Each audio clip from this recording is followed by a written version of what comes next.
ශාන්‍ය හරිම ලස්සනට ගීතය ගායනා කරා. මං හිතන්නේ කෝච් රයිනිගේ සොංග් සිලෙක්ෂන් එක හරිම හොඳයි. ඔයාට ගැළපෙන සින්දුවක් ඉන්ද්‍රාණී පෙරේරා මහත්මියගේ. ඉතින් හොඳට ගායනා කරා. අපි බලමු කෝච් රයිනි ගේ තීරණය මොකක්ද කියලා. Thank you, coach.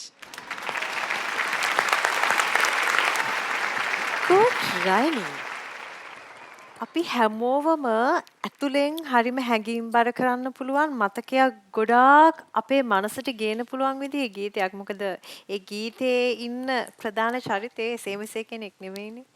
මට ගොඩාක් දේවල් මතක් වුණා හිත ඇතුලෙන් ඒ සින්දුව අහනකොට විඳිනකොට. කෝච් රයින්ටත් එහෙම වෙන්නේ නැති.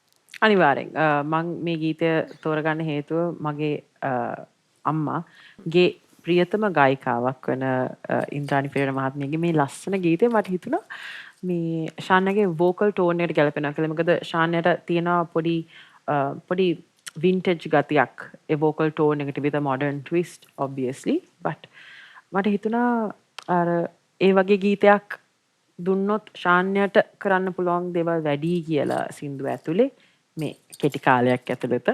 ඉතින් I think you did a really good job ශාන්‍ය. ඉතින් බොහොම ස්තුතියි. කොහොමද මේ performance එක? මේ වගේ videos දිගටම බලන්න කැමති නම් The Voice Sri Lanka YouTube channel එක subscribe කරන්න. අමතක නොකර bell icon එකත් click කරන්න.